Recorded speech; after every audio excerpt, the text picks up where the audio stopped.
Braised short ribs are probably one of the most delicious dishes ever cooked.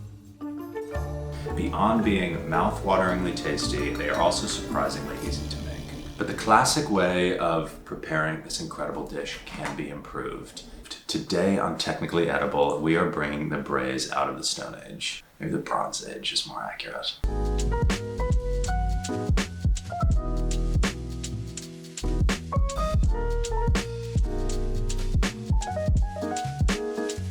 First, let's define what the classic braise is. It involves vegetables, red wine, and stock. And don't get me wrong, it is delicious. But here are 3 things we're gonna do to improve it. No getting around the fact that short ribs are a fatty cut of meat. This method is going to use a very aromatic cooking liquid that includes lemon juice and honey to cut the richness of the dish. Browning vegetables and deglazing the pan are a time-consuming process that can make or break the finished dish. We are going to skip all of that. We are using certain herbs and spices, but you can easily customize the flavors you want by changing the aromatics that you use. Try dried chilies and agave for a Mexican-style braise, or gochujang and ginger if you're cooking Korean, or just pick your favorites and have fun with it. These are methods that I learned as I was coming up as a chef in some of the great kitchens in New York City, and they're delicious. Now it's time to cook the short ribs. First, we're gonna do the braise, and then we're gonna cover my recommendations for serving.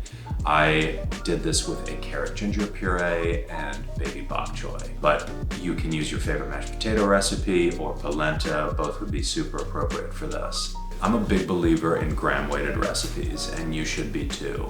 But I'm going to include some more common measurements where I can on screen as we go through the recipe. We're using something called a chuck rib. These ones are cut small, but look at that marbling. Use any short rib you'd like. Season thoroughly with kosher salt.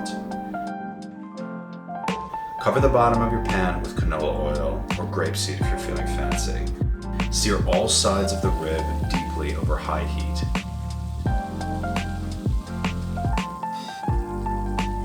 There's a lot of flavor to be gained here. This is what will color the sauce. Now onto the aromatics. 100 grams of onion, sliced thin. 100 grams of fennel, sliced thin. 1 bunch of thyme. 10 grams whole garlic clove, 4 grams star anise, and 4 grams of fennel.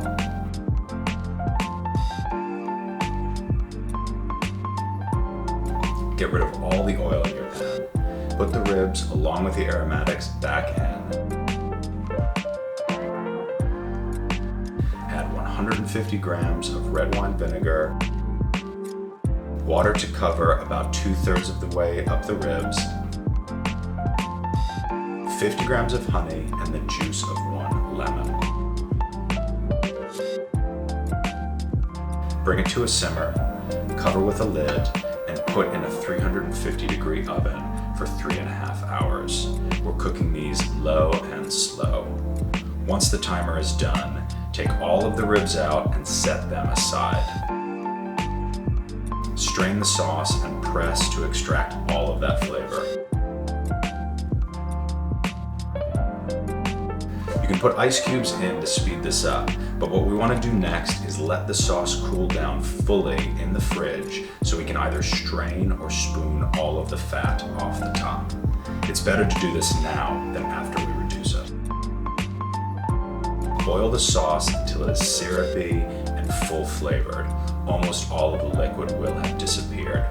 You can keep everything in the fridge for up to 4 days. Now we'll do the carrot puree and bok choy. Slice 80 grams of onion thin.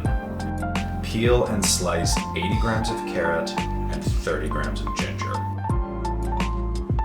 Pour 20 grams of olive oil into your pan.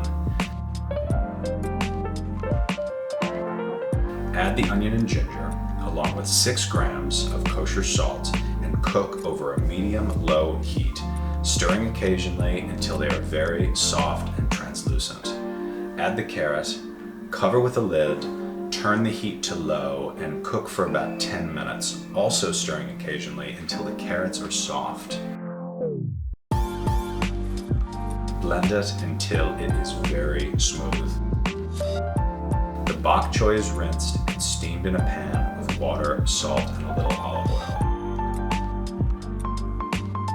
I think the texture and flavor of the carrots really do great with this short rib, and the bok choy adds that perfect crunch. And I like to finish it with a little malted sea salt. Time to eat.